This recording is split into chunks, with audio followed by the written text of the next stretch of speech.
Hey there everybody, it's markcrilley. I'm back with another How to Draw video. Today we're going to be learning how to draw Baymax from the Disney animated film Big Hero 6. And you can see that just for fun I added in the Japanese katakana for the name Baymax over here. You don't need to follow along with that. But for those of you who want to draw the character, I've put in two perfect squares here. They are exactly 3 inches on all sides. That works out to around 7.5 centimeters. And I'm going to go ahead and add just 3 more lines here. One straight up the middle. Going to get one line in place for where the head will go, and then another line here for where the legs will be. Okay, now these guidelines are all just for helping us see the proportions. If you don't like guidelines, if you hate guidelines, if you wish all guidelines would be banished from the face of the earth, just skip this part. But for those of you who have trouble with proportions, you may find them useful. Now I'm going to use this set of guidelines here to draw the shape of Baymax's head. All right, so you can see it's just a wide oval shape. I'd say about 1/3 of the space of this square, and I'm going to have the head tilted just a little bit to one side as he eventually waves at us with his big Baymax hand. But now it's time to draw the shape of his body. So as you can see, his body is very much pear-shaped, or you might want to say Mr. Potato Head-shaped, whichever shape you prefer as a way of remembering it. But notice that the head, in proportion to the body, the head takes up, I would say, about 1/4 of one of these squares. And then the legs are going to attach to the body about 1/3 of one of these squares, maybe a little more than that. And so the body takes up all the remaining space between those two. Well, speaking of the legs, let's go ahead and get them in place. All right, so having that dividing line in place helps for getting the center of these two legs placed properly. And as you can see, very much a curved surface, except maybe at the very bottom things might flatten out just a little bit to sort of suggest the body weight pressing down. In any case, it's time now to move on to drawing the arms. All right, so I decided to do the hands separately from the arms, but notice the length of the arm starting just a little bit here below, there is no neck, is there? Below the head. And then reaching almost down to where the legs attach. In fact, when we add the fingers, you're going to see it comes quite close to where the thigh, if indeed that counts as a thigh, where the Baymax thigh attaches to the body. Well, I'm going to refocus the camera so that we can focus on drawing the details of the fingers. All right, so you can see that the fingers are quite short and stubby. There are 3 fingers. You can't see them from this point of view. And the thumb, as you might expect, a little shorter than the fingers. But I noticed one detail, and there's not much in the way of detail when it comes to Baymax, but I did notice one detail, the sort of supporting structure of the thumb. Let's go ahead and get that into place. Okay, so I didn't notice this until I really started studying the illustrations carefully, but there is this sort of support structure here, and I've delineated it in a pretty harsh way. Actually, it's rather more subtle when you see the, promotional illustrations from the movie, but there is this sort of support structure for the thumb that they decided to put in there, just a little hint of detail. And there will be more little details later on in the drawing, but for now let's go ahead and draw the arm that, as I said, will be sort of waving at us. So you see his hand is sort of raised, bent up, and you see the forearm creates this kind of interesting, slightly cone-like oval shape, and that leaves really just the thumb and the 3 fingers to finish this off.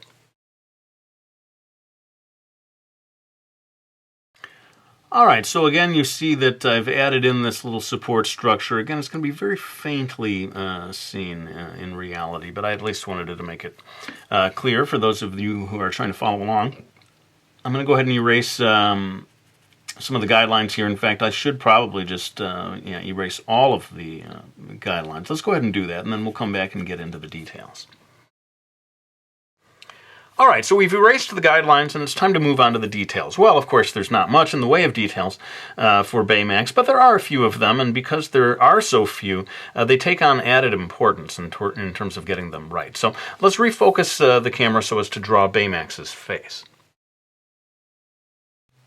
All right, well, as faces go, Baymax's is about as simple as it gets, but you do have to focus on getting the size of the eyes right. I think it's probably tempting to make them larger than they actually are, so focus on that. And then the mouth, I suppose this symbolizes a mouth, really is straight between the two eyes, which is really quite interesting as a design. I can't think of any other character who has a mouth placement quite like that one, but it works so well.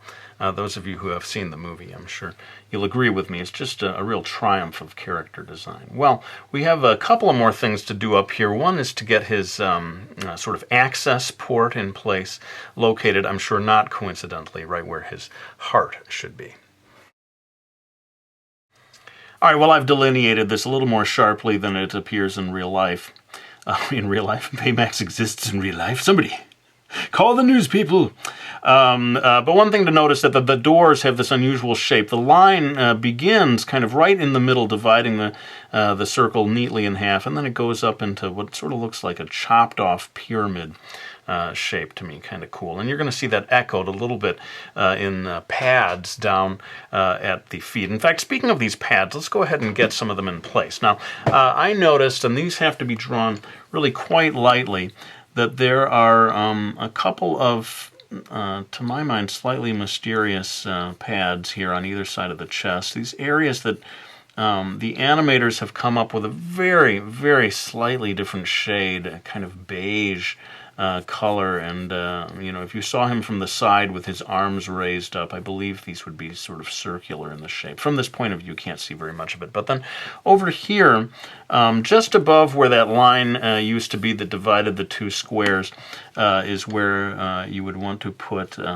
what really looks like an elbow pad. I mean, this one sort of seems to make sense in terms of wear and tear. Maybe add a little bit of padding there at the elbows. And then down here, I suppose you would see it a little more chopped off, or more straight in terms of the space that it occupies, seeing it from that point of view.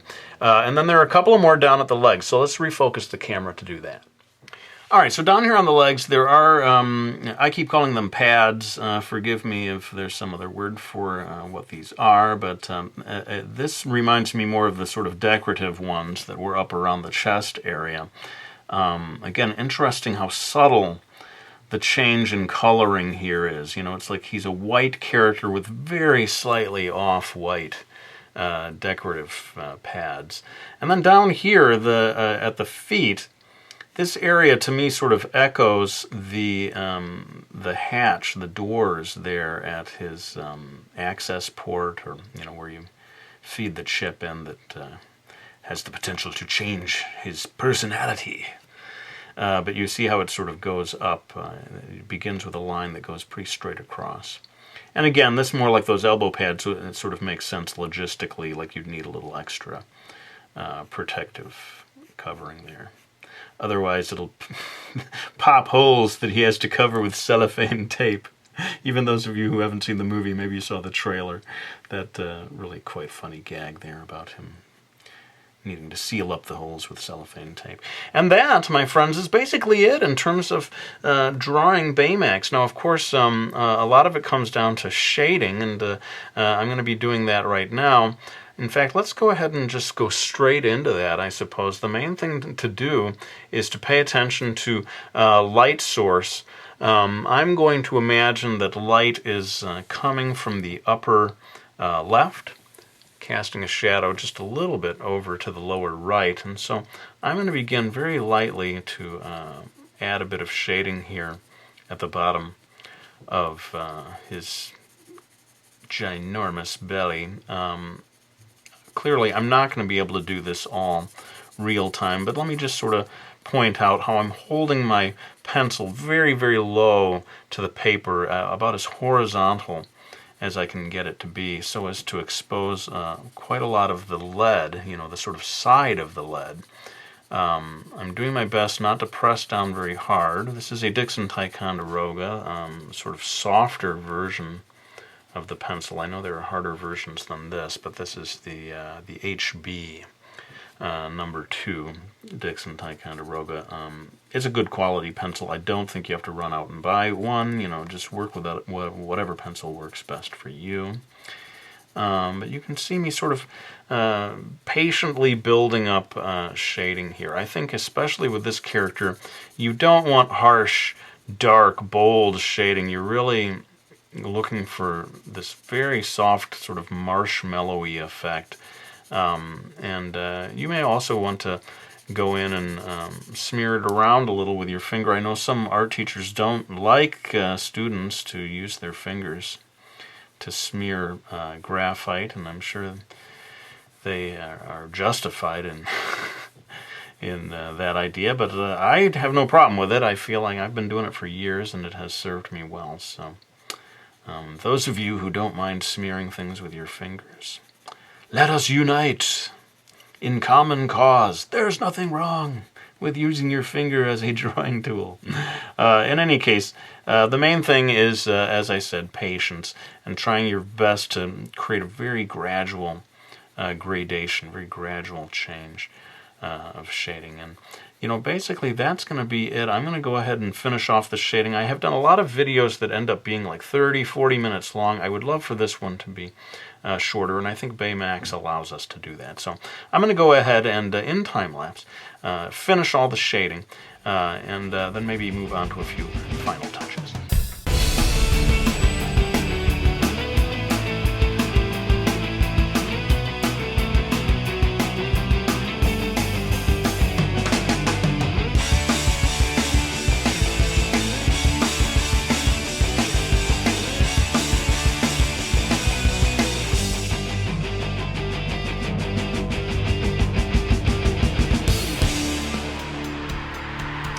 Alright, well, sorry I had to speed through all of that in time-lapse. It is a very time-consuming process. In fact, I can tell you I started this illustration at around 8:30 this morning. It's now 11:30, so 3 hours, and I would say at least 2 of those were devoted to this shading. So the main advice I can give you is to maintain patience and, you know, maybe also focus on where your darkest areas will be. I'd say right down here where the body joins the legs, certain key areas like that around the arm. If you darken those in, build up the contrast here at the neck, that's another one, very important. You will be rewarded with a real look of three-dimensionality. Now I'm almost done, and never fear, I am going to darken in those eyes, but before I do that I thought I would pull out a touch marker by Shinhan Art to color in this little logo area bright red. No big mystery in how that's done, just coloring it in, so I'm going to go ahead and do that in time-lapse as well.